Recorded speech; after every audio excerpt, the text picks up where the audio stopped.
The gavel hit the desk. The echo wasn't loud, but it broke me. I stood there in that courtroom, hands gripping the edge of the defendant's table, trying to remember how to breathe. The air smelled like old wood and expensive cologne. My lawyer whispered something about procedure, but I wasn't listening. I couldn't, because the man in the black robe, the one who held my entire future in his hands, was staring at me with eyes I used to know better than my own.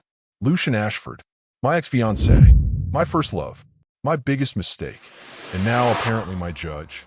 Life isn't poetic until it hurts. Trust me on that. I wanted to scream. I wanted to run. Instead, I did what I'd learned to do over the past 3 years since he destroyed me. I stood perfectly still. Stillness is power. That's what I told myself every morning when I woke up alone in my studio apartment, building my event planning business from scratch after he took everything. Hi viewers, kindly tell us where you're watching from and what time it is. Warm welcome to the family. Enjoy the story. 10 days. That's how long until the verdict. 10 days of facing the man who promised me forever, then chose his empire instead. 10 days of pretending my heart wasn't hammering against my ribs every time he looked at me like that. Like he still remembered the girl who used to trace poetry on his palm with her fingertips in that college laundromat at midnight. The irony was suffocating. I was being sued for breach of contract by a vendor who claimed I ruined his reputation. But the real breach? That happened 5 years ago when Lucian's tech startup exploded into billions, and suddenly I wasn't enough anymore. When my savings, every penny I'd invested in his dream, became just another line item in his success story. When he left without explanation, just a text message that said, "I can't do this anymore." Now here we were, him in power, me fighting for survival. His voice cut through my thoughts, deep and controlled. MS. Reeves, do you understand the charges against you? Ms. Reeves, not Clara, not the woman who knew he talked in his sleep about building something that mattered. Just another case number. I lifted my chin, met his gaze. Those gray eyes hadn't changed, but something behind them had. Something darker, heavier. I understand, Your Honor. My voice didn't shake. Small victory. The courtroom felt smaller suddenly. Closer. Like the walls were watching us pretend to be strangers. He shuffled papers on his desk, and I noticed his hands trembling. Just barely. Just enough. Maybe he wasn't as unaffected as he looked.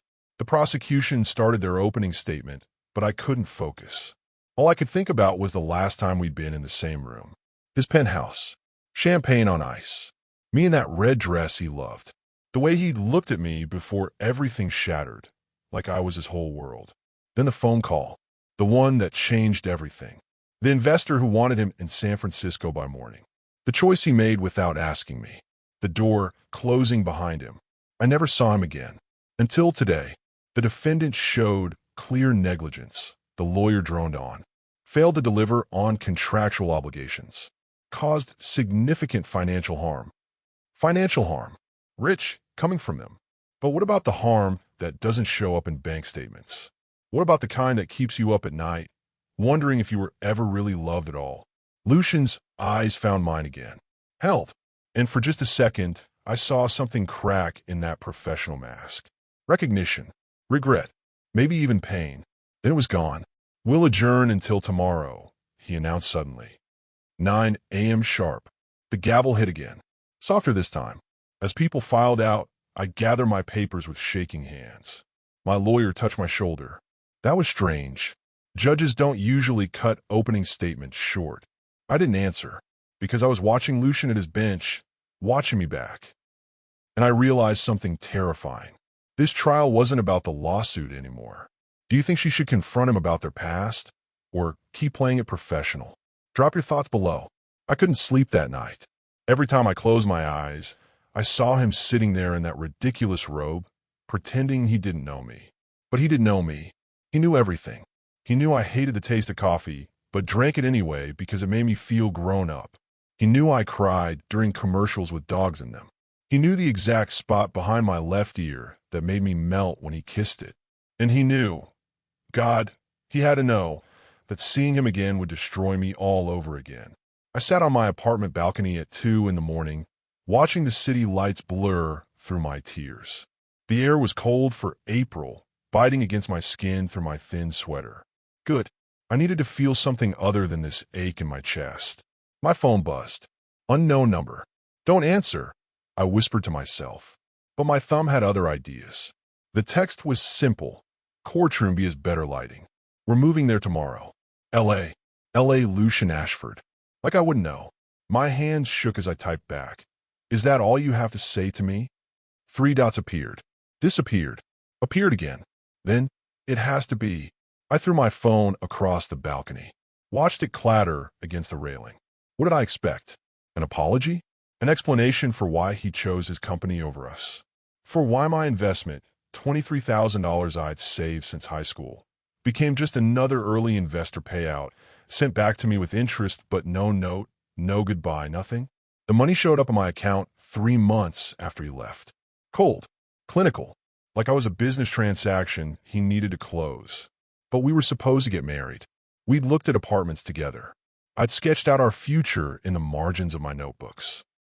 2 kids, maybe 3, a house with a porch, Sunday mornings reading the paper in bed. Stupid. So stupid.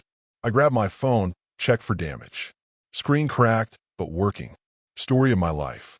Another text. I'm sorry. 2 words. After 5 years of silence. 2 words. I wanted to scream at him. Instead, I turned off my phone and went inside, where the walls of my tiny apartment reminded me exactly how far I'd fallen. This place cost half my monthly income. The furniture was secondhand. My business was barely breaking even, and now this lawsuit threatened to take even that away. The vendor suing me, Marcus Chun, claimed I'd ruined his catering company's reputation at a wedding last year. Said my poor planning caused his food to be served cold, leading to negative reviews. It wasn't true. His staff showed up 2 hours late, drunk, and I'd scrambled to save the event. But he had lawyers, money, connections, and somehow, impossibly, my case had landed in front of the one judge who had every reason to hate me. Except he'd texted me, apologized. What game was he playing? Sleep came in pieces, fragmented dreams of his hands in my hair, his laugh against my neck, the way he'd look at me in the morning like I was the only thing that made sense in his world. Then I'd wake up and remember. He left. He chose money and power over love. Over me. Day 9 until the verdict. Morning came too fast.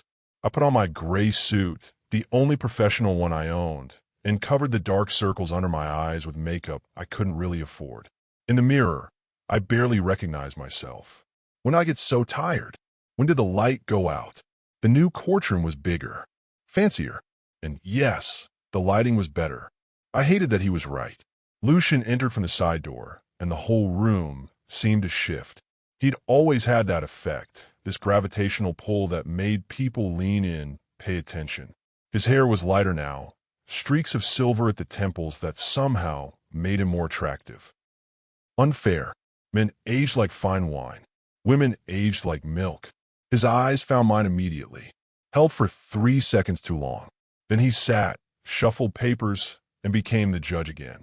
Ms. Reeves, he said, voice flat. Your counsel has filed a motion to dismiss. We'll hear arguments now. My lawyer stood, started talking about insufficient evidence and procedural errors. I wasn't listening. I was watching Lucian's hand grip his pen, knuckles white, like he was holding on to something for dear life. Then I noticed it. His left hand. No ring. But there was a tan line where one used to be. He'd been married. Recently unmarried. My stomach dropped. Your Honor, the prosecution interrupted. We have new evidence. A witness who claims Ms. Reeves deliberately sabotaged the event. What? No, that wasn't true. Lucian's jaw tightened. Submit it for review. We'll reconvene after lunch. Gavel. Echo. Done. As people filed out, I stayed frozen in my seat. A witness? Who would lie about me like that? Then I felt him. Lucian, standing 3 feet away, close enough that I could smell his cologne. Different now, expensive, nothing like the cheap stuff he wore in college. Clara. My name in his mouth, after 5 years, felt like coming home and getting evicted at the same time. I looked up. Big mistake. Those eyes still knew how to undo me. Don't, I whispered. Don't pretend you care now. I never stopped. His voice cracked on the last word. Then why did you leave? He glanced at the door. We were alone, but barely. I can't. This isn't the place. There is no place, Lucian. You made sure of that. He stepped closer. Too close. The witness is lying. I know it. But I need you to trust me. Trust him? The man who destroyed me? Why would I ever do that? His hand moved toward mine, stopped halfway, fell back to his side. Because I'm the only one who can save you. Before I could respond, voices echoed in the hallway. He stepped back, professional mask sliding into place. Tomorrow, 9 a.m., he said loudly, for anyone listening. Then softer, almost desperate. Please. He left through the side door. I sat there, heart racing, trying to understand what just happened. He said he never stopped caring. He said he could save me. But from what? The lawsuit? Or something worse? What do you think Lucian is hiding? Comment below. The coffee shop across from the courthouse smelled like burnt beans and broken dreams. I sat in the corner booth, the same one I'd hidden in during law school when everything felt impossible. Back then, Lucian would find me here, slide into the seat across from me, and talk me down from whatever panic attack was brewing. Now I was alone. Again. Always alone. Clara Reeves? A woman's voice cut through my thoughts. I looked up. She was maybe 40, expensive suit, the kind of confident that came from never being told no. Who's asking? Rebecca Marsh. I'm a reporter for the Metro Times. She sat down without invitation, pulling out a recorder. I'm doing a piece on Judge Ashford. Conflict of interest angle. Someone mentioned you two have history. My blood went cold. No comment. Come on. Billionaire tech mogul becomes judge. Presides over his ex-fiancee's case? That's news. People deserve to know if justice is being compromised. We're not. It's not like that. But my voice wavered. Because wasn't it exactly like that? She leaned in, predator sensing weakness. Then what is it like? Did he arrange to get your case? Is he helping you? Or is this revenge for something you did to him? I stood up so fast my chair scraped against the floor. This conversation is over. I'll print the story with or without your comment, she called after me. Might as well control the narrative. Outside, the afternoon sun felt too bright, too hot. My phone rang. My lawyer. Clara, we have a problem. The prosecution's witness? It's your old roommate. Jessica. Jessica. The one who'd borrowed money and never paid me back. The one I'd fired from helping at an event because she showed up high. The one who blamed me for her life falling apart. She's lying, I said flatly.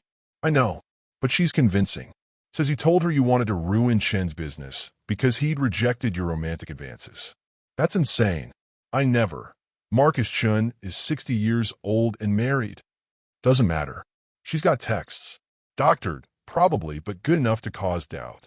I press my forehead against the cool glass of a storefront window. What do? Hope the judge sees through it. That's all we've got.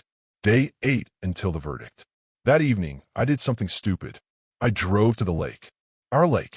The one where Lucian had proposed on a Tuesday afternoon because he said he couldn't wait for a special occasion. That every moment with me was already special enough. The dock was still there, weathered but standing. I sat at the edge, legs dangling over the water, and let myself remember. You're going to change the world, I told him once, fingers laced through his, watching the sunset paint the sky orange and gold. Only if you're there to see it, he'd said back. Liar. Beautiful, brilliant liar. I thought I'd find you here. His voice came from behind me. I didn't turn around. Couldn't. This is inappropriate. You know that. So is half of what's happening in that courtroom. He sat beside me, careful to leave space between us. I had to see you. Really see you. Not as the defendant. As Clara. Clara doesn't exist anymore. You killed her. The silence stretched. Water lapped against the dock posts. Somewhere a bird called out. I know you hate me, he finally said. You should. I hate myself for what I did. Then why did you do it? I turned to face him, and God, he looked wrecked. Older. Tired. Human. Why did you leave without explanation? Why did you just disappear? His jaw clenched. Unclenched. I got a call. From my father. I froze. Lucian's father had died when he was 12. He told me that our second date, tears in his eyes, grief still fresh 15 years later. My father died, I said slowly. You told me. Elite. The words came out broken. He didn't die. He left us. My mom, me, my sister. Ran off with his secretary and started a new family. We told everyone he died because the truth was too humiliating. My anger faltered. Lucian, the night before I left, he called. Said he'd been following my success. Said he wanted back in my life. Wanted money, really, but dressed it up as reconciliation. He laughed, bitter and sharp. And I lost it. Completely lost it. Realized I was becoming him. Building an empire, neglecting the person I loved, choosing ambition over everything. So, you left me to avoid becoming him? That makes no sense. I left because I was afraid I'd destroy you if I stayed. The company was exploding. Investors wanted me in Silicon Valley. 18-hour days. No time for anything but work. I looked at you, at the life we'd planned. I knew I couldn't give you what you deserved. So I made the choice I thought would hurt less. Tears burned in my eyes. You didn't get to make that choice for me. I know. His hand moved toward mine, stopped. I've regretted it every day since. Every single day. You got married. I pulled my knees to my chest, made myself smaller. You moved on. That lasted 14 months. She was not you. Nobody was you. He took a shaky breath. I tried to find you after the divorce, but you'd changed your number. Moved. Your social media was gone.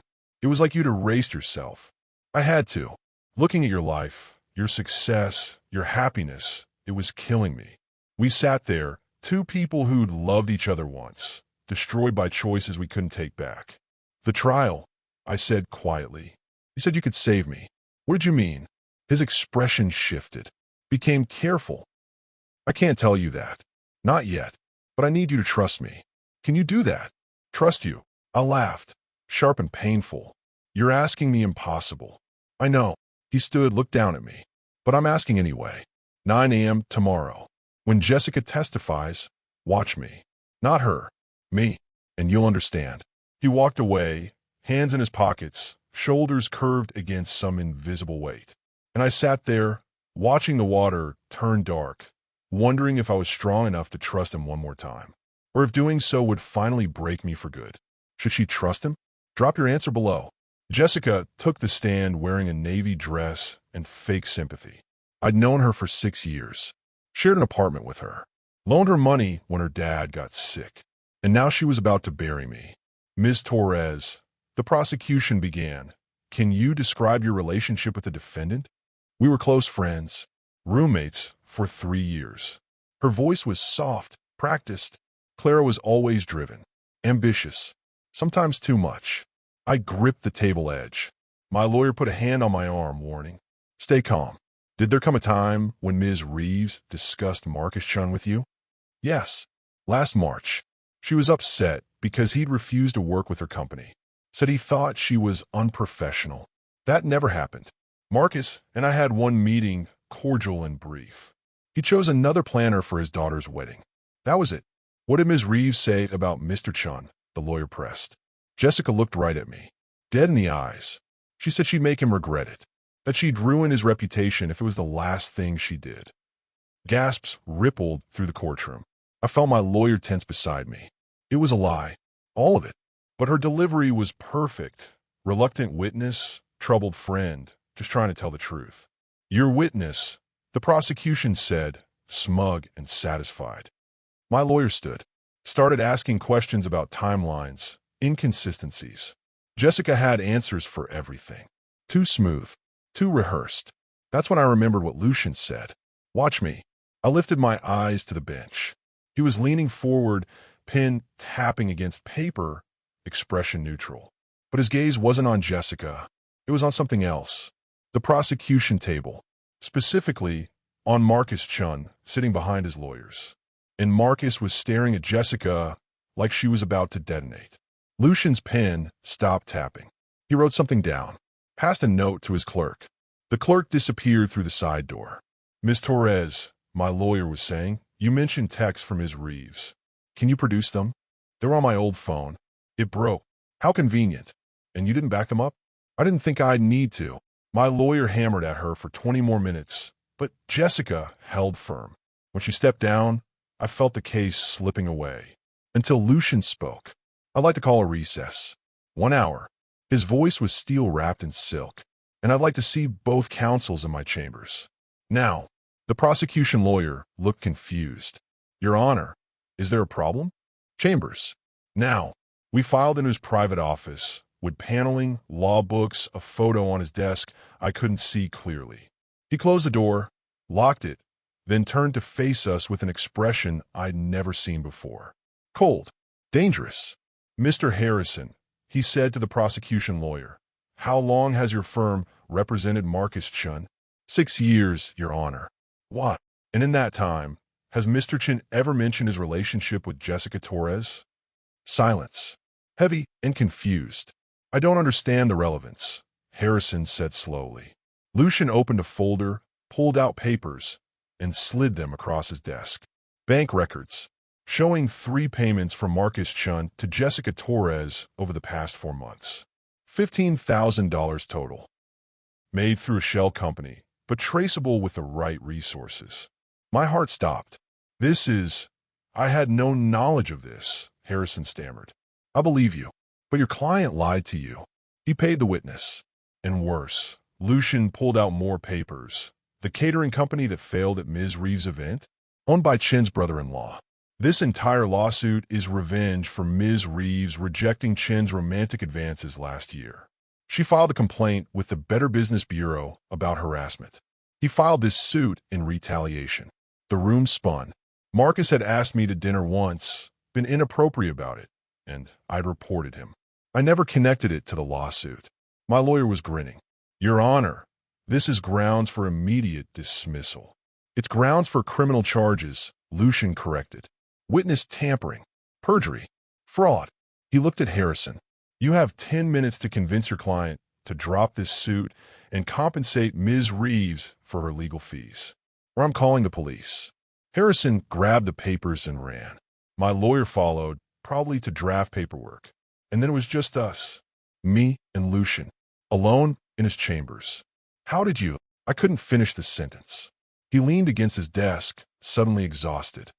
I hired an investigator. The moment I saw your name on my docket, I knew something was wrong. Marcus Chun doesn't sue small businesses. He destroys them quietly behind the scenes. The public lawsuit fell off. So I dug. You can't do that. That's unethical. You could lose your position. I know. He looked at me then, really looked. I don't care. Lucian, you asked why I left. I told you I was afraid of becoming my father. But that was only half true. He pushed off the desk, took a step closer. The full truth? I left because I loved you so much it terrified me. Because giving you that kind of power over my happiness felt like standing on the edge of a cliff. One wrong move, and I'd fall forever. Tears blur my vision. So you pushed me off instead. Yes, and I've been falling ever since. Another step. When your case landed in front of me, I thought maybe it was fate. A chance to do the one thing I couldn't do 5 years ago. Protect you, even if it cost me everything. You barely know me anymore. I'm not the same person. Neither am I. But some things don't change, Clara. The way my heart stops when you walk in a room, that didn't change. The way I still remember every freckle on your shoulders, still there. The way I'd burn my whole world down to keep you safe. He smiled, sad and broken. That got stronger. I couldn't breathe, couldn't think. A knock on the door shattered the moment. Your Honor? They're ready to settle. Lucian straightened, became the judge again. Give us a minute. But he was still looking at me, waiting. I don't know if I can forgive you. I whispered. I don't expect you to. I just needed you to know you were always the one. The only one. Then he opened the door and walked back into the courtroom, leaving me standing there with a heart that didn't know whether to break or heal. Will she forgive him? Comment your thoughts. The settlement was generous. More than generous. Marcus Chun dropped the lawsuit, paid my legal fees, and issued a public apology. His lawyers looked sick. He looked furious. But it was over. My lawyer hugged me in the hallway. This is the best outcome we could have hoped for. You're free, Clara. Free. Free. The word should have felt lighter. Instead, I felt hollow. Lucian had disappeared into his chambers immediately after announcing the settlement. Didn't look at me. Didn't say goodbye. Just gone. I need to go. I told my lawyer and walked toward the elevator before she could argue. But I didn't go home. I went back to the lake. Again, like some part of me was stuck there, looping through memories I couldn't escape. The sun was setting, painting everything gold and orange, just like that day he'd proposed. I sat on the dock, took off my shoes, let my feet dangle in the water. Cold, sharp, real. I thought you might be here. A different voice this time. Female. I turned to see a woman in her 60s, gray hair pulled back, kind eyes. She looked familiar, but I couldn't place her. I'm Margaret, Lucian's mother. She sat beside me, graceful despite her age. May I? My throat closed. How did you find me? Lucian talks in his sleep. Always has. He'd mentioned this lake, a Tuesday proposal, a girl who made the world make sense. She smiled. When I heard about the trial, I knew he'd be tormented. So I followed him today. He came here after court, sat right where you're sitting, then left. Why are you telling me this? She was quiet for a moment, watching the water. Because my son destroyed the best thing that ever happened to him, and he's been punishing himself for it ever since. The marriage, the divorce, becoming a judge instead of continuing with his company. It's all been penance. He told you about me? He tells me about you constantly. Has for 5 years. Every Sunday dinner, I hear about something you would have loved, some place you would have laughed at, some moment he wishes you'd been there for. She turned to me. He never stopped loving you, Clara. He just stopped believing he deserved to. Tears spilled down my cheeks. I didn't wipe them away. He risked everything for you in that courtroom, Margaret continued. His career, his reputation. The investigation he ran was technically legal, but ethically questionable. If the wrong people find out, he'll be disbarred. I didn't ask him to do that. No, but he did it anyway. Because that's what love looks like when it's real. Not grand gestures on perfect days. Sacrifice on the days when everything's falling apart. She stood, smoothed her skirt. He's at his apartment, the one downtown, facing the river. Unit 4012, just in case you were wondering. Then she left, and I was alone again with the water and the sunset and a choice I wasn't ready to make. Day 7 until the original verdict would have been read. But the case was over. The countdown didn't matter anymore. Except it did, because now I had 7 days to decide if I could let go of 5 years of hurt. I drove home in a daze. Made tea, I didn't drink. Stared at my phone. A text came through. Unknown number, but I knew. I'm sorry. For everything. For leaving. For not fighting harder to find you. For thinking I knew what was best when I should have just asked what you wanted. I don't expect forgiveness. I don't expect anything. I just wanted you to know you were never the problem. You were always the solution. I was just too broken to see it. My fingers hovered over the keyboard. I typed and deleted 17 different responses.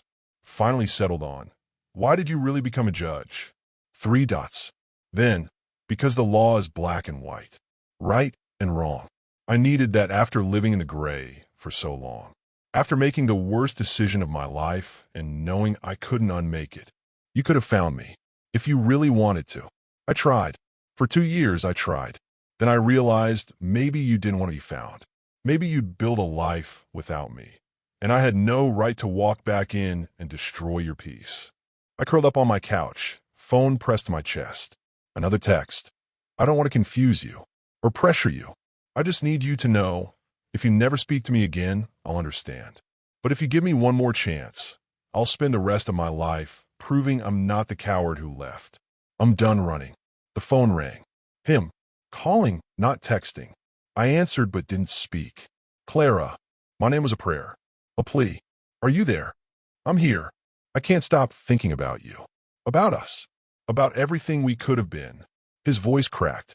I know I don't deserve. You don't. I interrupted. You don't deserve my forgiveness. You don't deserve another chance. You destroyed me, Lucian. You left me with nothing but questions and debt, and this hole in my chest that never fully healed. Silence. Painful and complete. But I continued, softer now. Maybe I don't want to carry this anger anymore. Maybe I'm tired of being the woman you left behind. Maybe I want to be the woman who decides what happens next. What are you saying? I'm saying I need time. Space. To figure out if the man you are now is someone I can trust. Someone I can love without losing myself. I'll wait. No hesitation. However long it takes. And if I decide I can't do this, can't forgive you, then I'll have to live with that. But at least I'll know I tried. That I finally fought for you the way I should have 5 years ago. I closed my eyes, felt tears slip free. Okay. Okay. Okay, we'll try. Slowly. Carefully. One conversation at a time. Starting with the truth. All of it. Everything you haven't told me. Tomorrow. Hope colored his voice, fragile and desperate. Coffee? The place across from the courthouse? 10 a.m. Our old spot, where everything used to make sense. Tomorrow, I agreed. We hung up. I sat there in the darkness of my apartment, heart racing, terrified and exhilarated. Because maybe mercy wasn't weakness. Maybe it was the bravest thing you could do. And maybe some stories didn't end with punishment. Maybe they ended with the chance to begin again. But first, I needed to know one more thing. I grabbed my laptop, pulled up the Metro Times website, found Rebecca Marsh's email. Typed, "You want a story? I'll give you one, but on my terms. Tomorrow, 2 p.m., same coffee shop. Come alone. If Lucian and I were going to try this, really try, we'd do in the light. No more secrets, no more running. Just two people who'd loved and lost, and maybe, possibly, could find their way back to each other." I hit send. Then I did something I hadn't done in 5 years. I went to bed hopeful. What would you do in Clara's position? Let us know below. He was already there when I arrived. Sitting in our old booth, 2 cups of coffee on the table. One black, one with cream and sugar, even though I hated coffee. But he remembered anyway. I slid into the seat across from him, and, for a moment, we just stared at each other. 5 years compressed into the space between us, heavy with everything we'd never said. "You came," he breathed like he doubted I would. I said I would. I wrapped my hands around the cup, needing something to hold on to. But I meant what I said. The truth. All of it. He nodded, swallowed hard. "Where do you want me to start?" "The night you left. Not the version you told me at the lake. The whole version." His fingers traced patterns on his cup, nervous energy he couldn't contain. "My father called. That part was true. But what I didn't tell you, he threatened me. Said if I didn't give him $2 million, he'd go public. Tell everyone the story of how Lucian Ashford came from a deadbeat dad who abandoned his family. Ruined my company before it even launched." My breath caught. Lucian. I panicked. The investors were already nervous. Young founder, no track record, high risk. One scandal and it would have been over. Everything we'd worked for, your investment, all of it gone. He looked up, eyes red-rimmed. So I made a choice. I went to Silicon Valley. I avoided you because I couldn't look at you and lie. And I paid him. Every year he comes back. And every year I pay. You're still paying him? Until last month. He died. Heart attack. And I felt, his voice broke. I felt relief. My own father died. And all I felt was relief that he couldn't hurt me anymore. What kind of person does that make me? I reached across the table before I could stop myself. My hand covered his. It makes you human. It makes you someone who survived. His fingers turned, laced through mine. The touch burned, familiar and foreign at once. "I should have told you," he whispered. "Should have trusted you with the truth. Instead, I made the same choice my father made. I ran. I became exactly what I was afraid of becoming. But you came back. In that courtroom, you came back. Because I realized something. Running didn't make me stronger. It made me a ghost. I built an empire, but had no one to share it with. I married someone I didn't love because I was trying to forget someone I couldn't. I became a judge because I needed rules, structure, something to keep me from falling apart completely." He squeezed my hand. "Then you walked into my courtroom, and I knew. I'd never stopped falling. I just stopped trying to catch myself. Tears blur my vision. Around us, the coffee shop buzzed with normal people living normal lives. And here we were, 2 people trying to stitch together something that had been ripped apart. I built my business from nothing after you left," I said quietly. "Every client, every event, every small success, I did it to prove I didn't need you. That I could survive without the man who promised me forever and delivered nothing. Clara. But the truth is, I never stopped loving you either. I just got really good at pretending I hated you instead. Because hate was easier. Hate didn't make me feel weak." His thumb brushed across my knuckles. Back and forth. Steady. Real. "So, where does that leave us?" he asked. "Honestly, I don't know. We're different people now. You've got silver in your hair and shadows in your eyes. I've got trust issues in a one-bedroom apartment I can barely afford. We're not those kids at the lake anymore." "No, we're not." He smiled, sad and small. "But maybe that's better. Maybe we needed a break to understand what we were risking." The bell above the door chimed. I glanced up and my stomach dropped. Rebecca Marsh walked in, notebook in hand, eyes scanning the room. They landed on us, on our joined hands, and she smiled like she'd just won the lottery. "Clara," Lucian said slowly. "Who is that?" "The reporter I texted last night. I told her I'd give her an interview." His face went pale. "Why would you do that?" "Because I'm tired of hiding. Tired of secrets and lies and letting other people control the narrative." I pulled my hand back, straightened my spine. "If we're going to do this, really try, then we do it honestly. No more running."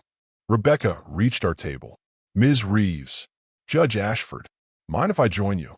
Lucian looked at me, questions in his eyes. I nodded. He turned to Rebecca. "Sit. But you should know, everything we're about to tell you could destroy both our careers."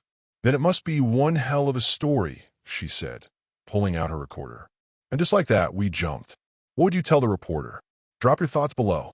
Rebecca's recorder sat between us like a bomb waiting to detonate. "Let me be clear about what you're asking," Lucian said, voice steady despite the tension in his jaw. "You want us to go on record about our past relationship while a case I just presided over is still making headlines. You understand this could get me disbarred." "I understand the optics are complicated," Rebecca replied. "But I also understand that something extraordinary happened in that courtroom. A judge who personally investigated his own case. That's either corruption or something else entirely. I'd like to know which." I leaned forward. "It was love." "That's your answer." "He loved me enough to risk everything, and I loved him enough to never ask him to." "That's not how the ethics board will see it," she countered. "Then let them see the whole picture." I turned to Lucian. "Tell her about your father, about why you left, about the 5 years you spent punishing yourself." "Clara, if I do this, then we do it together. No more secrets, no more running." I took his hand again, right there in front of the reporter and her recorder and God and everyone. "You said you were done being a coward. Prove it." Something shifted in his expression. Fear melted into determination. "My name is Lucian Ashford," he said to the recorder, "and I'm about to tell you how I destroyed the woman I loved and spent 5 years trying to become worthy of her again."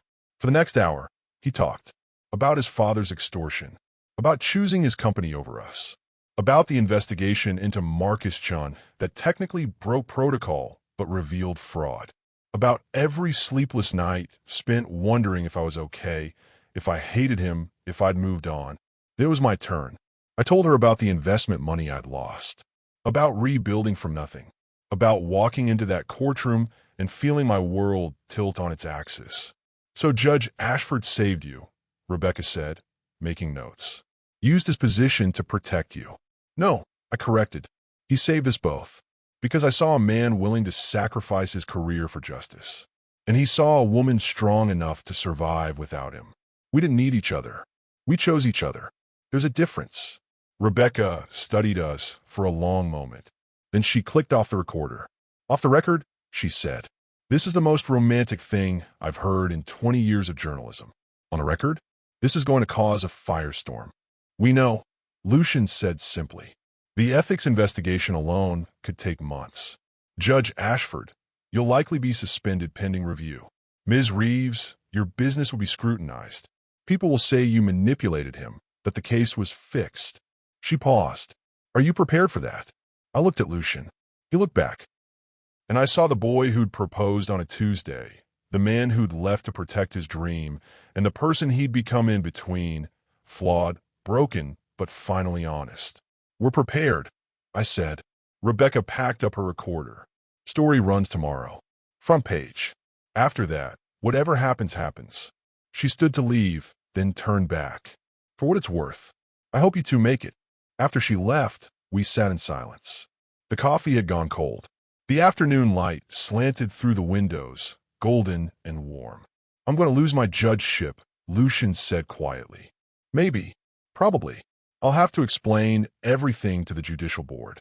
They'll tear apart every decision I've made in the past 3 years, looking for bias. Yes, my reputation will be destroyed. The tech world will have a field day. Billionaire plays judge, breaks rules for his ex. He laughed hollow. It'll be everywhere. I know. I squeezed his hand. But you'll survive it. We both will. How are you so calm? Because for the first time in 5 years, I'm not afraid anymore. The worst already happened. I lost you. Everything else is just noise. He lifted my hand to his lips, pressed a kiss to my knuckles. The gesture was so achingly familiar that my breath caught. Come home with me, he whispered. Not for. I just don't want to be alone tonight. Please. I should have said no. Should have maintained boundaries, taken things slow, protected myself. Instead, I said okay. His apartment was nothing like I'd imagined. I'd expected sleek and modern, all glass and steel. Instead, it was warm, with furniture, soft lighting, books everywhere. And on his desk, tucked in the corner, a photo. I picked it up. Us. At the lake.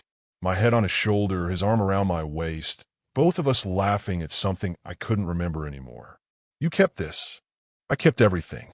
He gestured to a drawer. Letters I wrote, but never sent. Tickets from our first movie. The napkin from the restaurant where you first told me you loved me. His voice dropped. I couldn't let go, even when I should have. I set down the photo, turned to face him. We were standing too close, breathing the same air, teetering on the edge of something that felt inevitable and terrifying. Lucian, I started, but he shook his head. I know. Slow. Careful. One step at a time. He backed up, gave me space. Guest room is down the hall. Clean towels in the closet. Make yourself at home. Thank you. I went to the guest room, closed the door, and leaned against it. My heart was racing. My mind was spinning. Everything was about to change. The article would come out tomorrow, and the world would have opinions about our story. But tonight, in this quiet apartment, it was just us.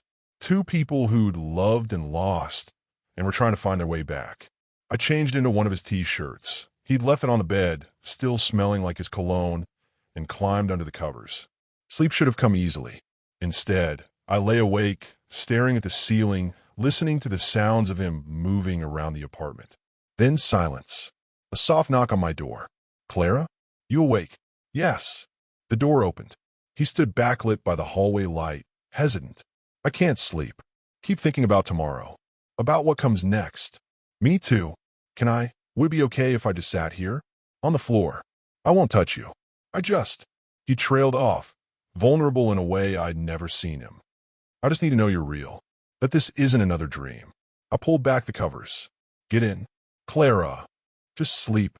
Nothing else. Just sleep. He crossed the room slowly, like I might change my mind, then climbed into bed beside me, careful to leave space between us. But space didn't last. Within minutes, I was curled against his chest, his arm around me, our breathing sinking like it always used to. I missed this, he whispered into my hair. Missed you. Missed us. Me too, I admitted. And in the darkness, wrapped in each other, we fell asleep. Tomorrow would bring chaos. But tonight, we had peace. Do you think they're moving too fast? Let us know. The article hit at 6 a.m. My phone started buzzing before I even opened my eyes. Lucian was already awake, sitting on the edge of the bed with his laptop open, face illuminated by the screen's harsh light. Is it bad? I asked, voice rough from sleep. Read it yourself. He turned the screen toward me. The headline read, Love and Justice. Judge risks career to expose fraud. Save ex-fiancé. Rebecca had written it beautifully, not as a scandal, but as a love story wrapped in a legal thriller. She'd included everything. The extortion, the abandonment, the investigation, the choice to go public. And she'd ended with a question.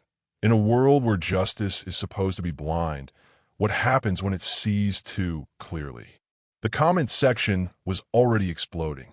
Thousands of responses split down the middle. Half calling Lucian a hero, half calling him corrupt. The judicial board wants to meet with me, he said quietly. This afternoon. Emergency session. What will you tell them? The truth. That I violated protocol. That I acted on personal bias. That I'd do it again. I crawled across the bed, wrapped my arms around him from behind. "They're going to suspend you. I know. You might never judge again. I know that too." He turned his head, pressed a kiss to my temple. "Worth it." My phone rang. My lawyer. I answered on speaker. "Clara, have you seen the news? Every major outlet is picking up the story. I've got 3 interview requests already." And she paused. Marcus Chen's lawyers called. He's filing a complaint against Judge Ashford. Claims the investigation was biased. Wants the settlement overturned. "Can he do that?" I asked. "He can try. But given the evidence of witness tampering and fraud, I doubt it'll go anywhere. Still, it's going to get messy." After we hung up, I looked at Lucian. Really looked at him. The man who'd left me was gone. In his place was someone braver, more honest, more willing to stand in the fire. "I need to tell you something," I said, "and you're not going to like it." He tensed. "What?" "I want to give a press conference. Tell our story in my own words. Not just to protect you, but because I need people to understand. This wasn't some corrupt judge playing favorites. This was justice being served by someone who finally understood what was worth fighting for. Clara, that'll just put more attention on you. Your business. My business will be fine. You know why? Because I built it from nothing once. I can do it again." I took his hands. "But I can't watch you fall alone. Not this time." His eyes filled with tears. "I don't deserve you." "You're right. You don't. But you're stuck with me anyway." The press conference was scheduled for 2 p.m., right before Lucian's judicial board meeting. We stood outside the courthouse, fitting, somehow, facing a sea of cameras and reporters. I prepared a statement. 3 paragraphs, carefully worded, designed to explain without oversharing. But when I got to the microphone, looking out at all those faces, I crumpled up the paper. "My name is Clara Reeves," I began. "5 years ago, the man I loved left me without explanation. I spent those years angry, hurt, convinced he'd chosen success over us. Then fate put us in the same courtroom, and I learned the truth. He'd left to protect both of us from a situation neither of us could control. He made the wrong choice, but he made it out of fear, not malice. Kamet afflicis popid." I kept going. Judge Ashford broke protocol. He investigated a case personally. He risked his career. And yes, that's technically wrong. But he did it because he saw injustice and couldn't look away. Not because I was his ex. Because justice mattered more than rules. I glanced at Lucian, standing beside me. He taught me something important. Mercy isn't weakness. Forgiveness isn't surrender. Sometimes the bravest thing you can do is give someone a second chance, even when they don't deserve it. Reporters shouted questions. I ignored them. "I'm not asking you to excuse what happened. I'm asking you to see the full story. 2 people who lost each other, found each other, and decided that love, real, messy, complicated love, was worth fighting for." I stepped back from the microphone. "That's all I have to say." Lucian took my hand as we walked back inside. Behind us, the questions continued, the cameras rolled, the story grew. But we didn't look back. His judicial board meeting lasted 3 hours. I sat outside the conference room, watching the minutes tick by, wondering if I just ruined both our lives. When he finally emerged, his face was unreadable. "Well," I stood, heart in my throat. "Suspended, pending full investigation. Minimum 6 months, possibly permanent." He said it without emotion, like reading a weather report. "Lucian, I'm so sorry." "Don't be." He pulled me into his arms, right there in the courthouse hallway. "I'd do it all again. Every single choice. Because it led here. To you. To us. To finally doing the right thing." I buried my face in his chest, felt his heartbeat strong and steady against my cheek. "What happens now?" I whispered. Now we figure out what comes next. Together this time." We left through the back exit, avoiding the cameras. Got in his car and just drove, no destination in mind. Eventually, we ended up at the lake. Of course we did. The place where everything began. The sun was setting, painting the water in shades of orange and gold. We sat on the dock, feet dangling over the edge, hands clasped between us. "I have an idea," Lucian said suddenly. "And you're going to think I'm crazy. Try me. What if we started over? Not forgetting the past, but building something new. I got time now. 6 months minimum, possibly forever. And money. More than I know what to do with. He turned to face me. What if we combined our strengths? Your event planning expertise, my business experience, and built something together. A company that helps small businesses fight back against fraud and corruption.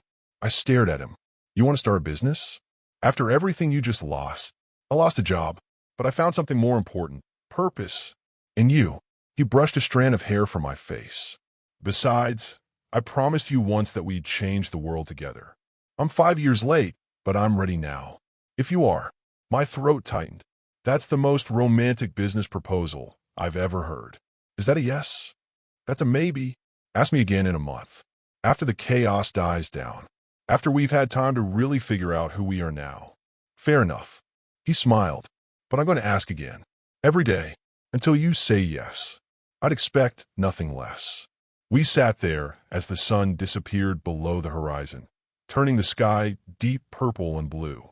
And for the first time in 5 years, I felt complete. Not because I had him back, but because I'd found myself again, and chosen to let him in anyway. Will their business idea work? Como bido? 1 month later, and the chaos hadn't died down. It had transformed. The ethics investigation was ongoing, but public opinion had shifted. What started as scandal had become a national conversation about justice, redemption, and second chances. People took sides. Debates raged on social media, but the story kept evolving. Marcus Chun was under criminal investigation now. Jessica Torres had been charged with perjury. And somehow, accidentally, Lucian and I had become the faces of a movement we never intended to start. Have you seen this? I asked, walking into what used to be Lucian's home office and was now our shared workspace. He looked up from his laptop, reading glasses perched on his nose. A new development that I found unreasonably attractive. Seen what? We've got 347 emails from people asking for help. Small business owners who've been sued frivolously. People facing legal battles they can't afford. They want us to do for them what you did for me. He removed his glasses, rubbed his eyes. Clara, we're not even an official company yet. I am suspended. You're still rebuilding your event business. We can't take on that kind of responsibility. What if we could, though? I perched on the edge of his desk. Think about it. You've got legal expertise and investigation experience. I've got organizational skills and community connections. We could build something real. Something that matters. You're serious. Completely. I pulled up a document on my phone. I've been working on a business plan. Look, for the next hour, I walked him through everything I'd been developing in secret. A nonprofit foundation focused on exposing fraud in small business litigation. Funded initially by his money, but designed to become self-sustaining through donations and grants. We'd vet cases, provide investigative support, connect people with legal resources. It's ambitious, he said finally. So were you. Once upon a time. He stood, started pacing. That old energy was back. The one I remembered from college, when he'd talk about his dreams until 2 a.m, gesturing wildly, eyes bright with possibility. We need a team. Investigators. Lawyers willing to work pro bono or reduced fees. Technology infrastructure. He was talking faster now, ideas flowing. A vetting system to ensure we're not being manipulated. Partnerships with law schools. Get students involved. Give them real-world experience. Yes, all of that. He stopped pacing, looked at me. This could actually work. I know. It could also fail spectacularly. Drain my savings. Ruin both our reputations even further. I know that too. I crossed him, took his hands. But you taught me something important. Sometimes the right choice is the risky one. And I'd rather fail doing something meaningful than succeed at playing it safe. He kissed me then. Not like the careful, tentative kisses we'd shared over the past month. This was deep and certain and full of 5 years' worth of lost time. When we broke apart, both breathing hard, he pressed his forehead to mine. Okay, let's do it. Let's change the world. Together this time, I whispered. Together. The foundation launched 3 months later. We called it Second Verdict, a name that meant something different to everyone who heard it. Our first case was a bakery owner in Ohio, sued by a supplier who delivered rotten ingredients, then blamed her for the resulting food poisoning claims. Our investigation uncovered a pattern. The supplier had done this to 17 other small businesses over 5 years, collecting settlement money while destroying livelihoods. We exposed him. The case was dismissed. The bakery survived. The emails tripled. Lucian was in his element again, but different this time. Not chasing success for its own sake. Chasing purpose. Every case we won, every person we helped, I saw him heal a little more. Saw the guilt from leaving me transform into determination to make it mean something. And me? I was building again too. My event business had stabilized. Turned out being part of a national news story was decent marketing. But more than that, I was learning to trust again. To let someone see my vulnerabilities without fear they'd use them as weapons. We worked side by side most days. Argued about case priorities. Celebrated small victories. Navigated the complex reality of being both business partners and people falling back in love. Because that's what we were doing. Falling. Slowly, carefully, but inevitably. 6 months after the trial ended, on a Tuesday afternoon, because Lucian said he still believed the best moments happen on Tuesdays, he took me back to the lake. Why are we here? I asked as we walked out onto the dock. Because this is where I asked you to marry me the first time. And I did it all wrong. Rushed, impulsive, without really understanding what I was promising. He turned to face me, and I saw nervousness in his eyes. I've spent 6 months proving I'm different now. That I understand what it means to choose you. Every day, even on the hard ones. Lucian, I'm not proposing. Not yet. I know we agreed to take things slow. He reached into his pocket, pulled out a key. I bought a house. On this lake. It needs work, a lot of work. And I was hoping maybe you'd want to help me rebuild it. Not as my girlfriend or my business partner. As my future. Whatever that looks like. However long it takes. Tears blur my vision. I took the key, felt its weight in my palm. A house. A home. For us. If you want it. I looked at the lake, the water reflecting the afternoon sun, and remembered being 22 and terrified, and so sure that love meant forever. Now I was 27 and wiser, and understood that forever wasn't a promise. It was a choice you made every morning. Show me, I said. The house was perfect. Run down and perfect. It sat 50 yards from a water, wraparound porch, big windows, and so much potential I could barely breathe. It needs new floors, updated kitchen, probably new plumbing, Lucian was saying, but I wasn't listening. I was imagining us here. Morning coffee on the porch. Late nights working on cases at the kitchen table. Thanksgiving dinners with friends and family. A life built slowly, carefully, together. I love it, I said simply. Yeah. Let's rebuild it. I turned to him. Let's rebuild everything. He pulled me close, and we stood there in the doorway of our future home, looking out the lake where everything had started. I'm still going to propose someday, he whispered. When you're ready. When we're ready. I know. And someday, when you do, I'll say yes. How do you know? Because you're not the only one who learned something these past 5 years. I kissed him softly. I learned that love isn't a verdict. It's an appeal. A chance to present new evidence. To show you've changed. To ask for a different outcome. And what's your verdict? Still deliberating. But the jury's leaning in your favor. He laughed, and the sound filled the empty house with warmth. Outside, the sun set over the lake, painting everything in shades of gold. And inside, we started planning how to turn this broken-down house into a home. One room at a time. One day at a time. Together. Should they get married? Tell us what you think. 2 years later, the house was finished. Not perfect. We left some of the original imperfections. The worn floorboards and exposed beams that told the story of what came before. But it was ours. Second verdict had grown beyond anything we'd imagined. We had a team of 12 now, investigators, lawyers, paralegals, and we'd helped over 200 small businesses fight back against fraud. The judicial board had cleared Lucian 8 months earlier, though he'd chosen not to return to the bench. This work mattered more. And us? We were building something that looked nothing like what we'd planned at 22. It was better. Messier. Real. I was in the kitchen making coffee. I'd finally learned to like it. When Lucian came downstairs wearing the ratty college sweatshirt I'd refused to let him throw away. Morning, he mumbled, kissing the top of my head. Morning. Big day today.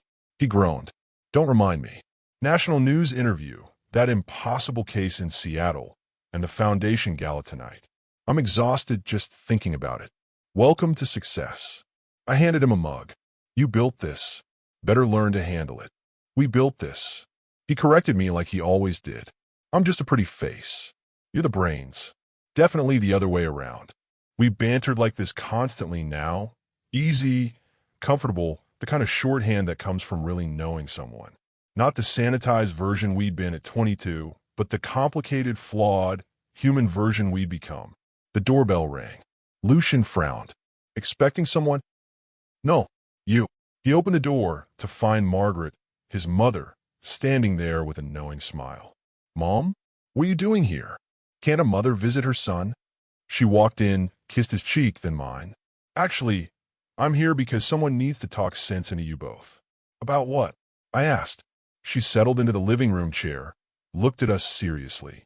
About the fact that you've been together for 2.5 years, living in this house for 6 months, built a foundation and a life together, and you still haven't gotten married. Lucian shifted uncomfortably. Mom, don't mom me. You bought a ring 8 months ago. I know because I helped you pick it out. And you still haven't asked her. What? My heart stopped. You bought a ring? He shot his mother a look that could have melted steel. I was waiting for the right moment. There's no such thing as the right moment, Margaret said firmly. There's just moments, and you're wasting them. She stood, smoothed her skirt, and headed for the door. I'll see you both at the gala tonight. And Lucian, stop being afraid. She already said yes 2 years ago. You're just making it official. After she left, silence filled the room. You bought a ring, I said quietly. I did, 8 months ago. Yes. Were you ever going to tell me? He ran a hand through his hair, frustrated. I was waiting for things to settle, for the foundation to stabilize, for the house to be finished. For what? For life to be perfect. I crossed him, took his face in my hands. Life isn't perfect, Lucian. It's never going to be perfect, but it's ours. And I'm tired of waiting for you to feel worthy enough to ask me. Clara. So I'm asking you instead. I dropped to one knee right there in our living room, in my pajamas with coffee breath and bed hair. Lucian Ashford, will you marry me?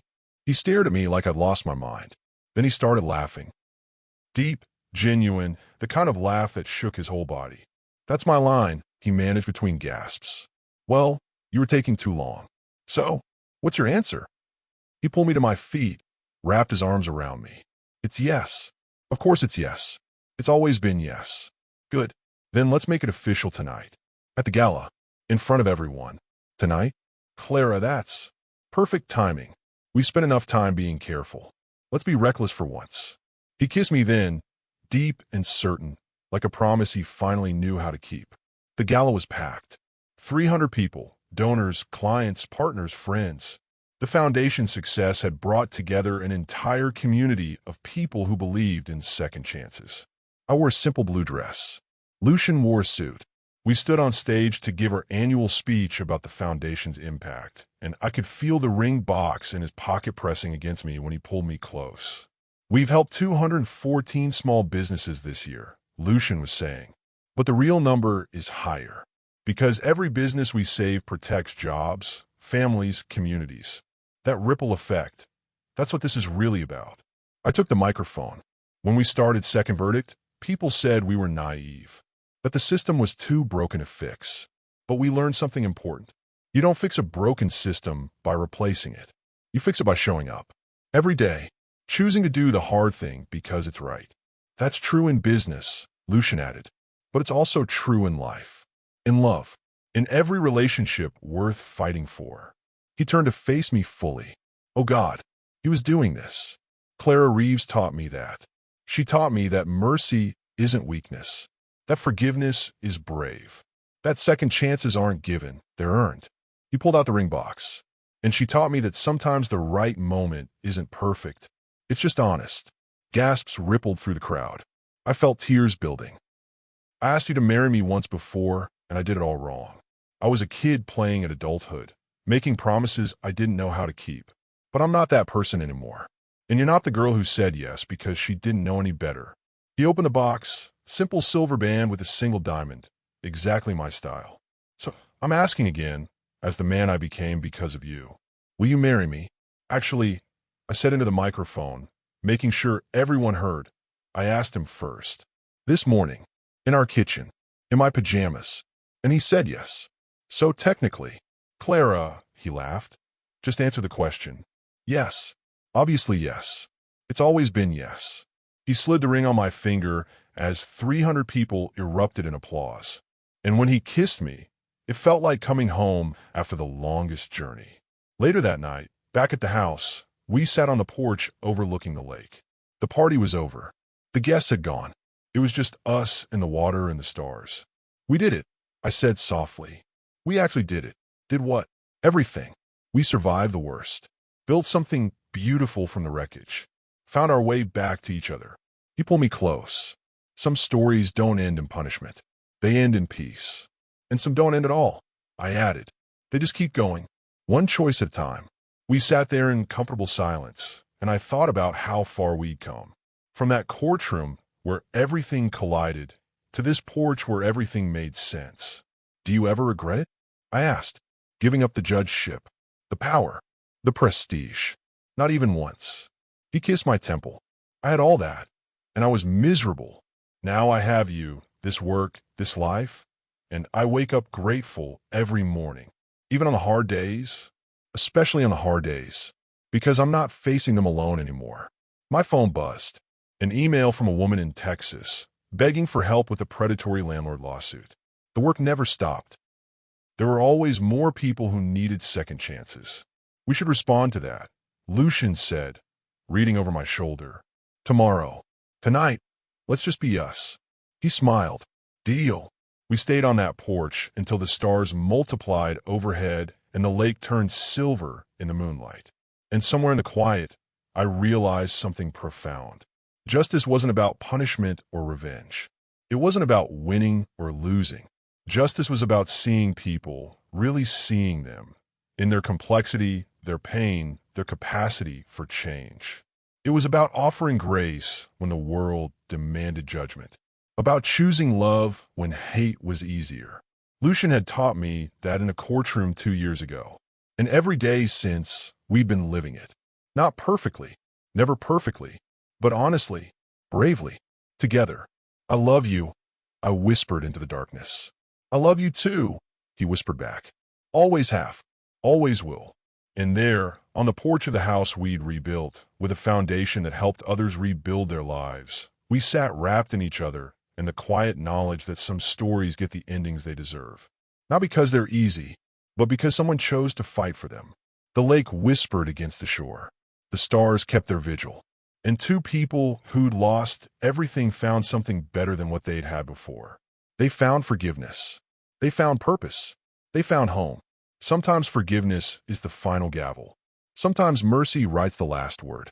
And sometimes, just sometimes, love gets its appeal granted. Not because the world is fair, but because two people decided it was worth the fight. Thank you so much for joining Clara and Lucian's journey. This story of second chances, redemption, and love that survives even the hardest trials reminds us that it's never too late to fight for what matters most. If this story touched your heart, please subscribe to our channel and turn on notifications so you never miss another powerful love story like this one. We have so many more incredible journeys to share with you. Stories of hope, healing, and the transformative power of forgiveness. Drop a comment below and tell us, what moment in this story resonated with you most? Have you ever given someone a second chance? Or needed one yourself? Your stories inspire others in our community, and we'd love to hear from you. And if you believe in the power of love and redemption, please like this video and share it with someone who needs to hear that second chances are possible. You never know whose life might be changed by Clara and Lucian's story. Remember, love isn't a verdict. It's an appeal. It's the courage to present new evidence, to show you've changed, and to ask for a different outcome. Until next time, keep believing in second chances. Keep fighting for love, and keep showing up for yourself, for others, and for the relationships worth saving. We'll see you in the next story. Stay blessed.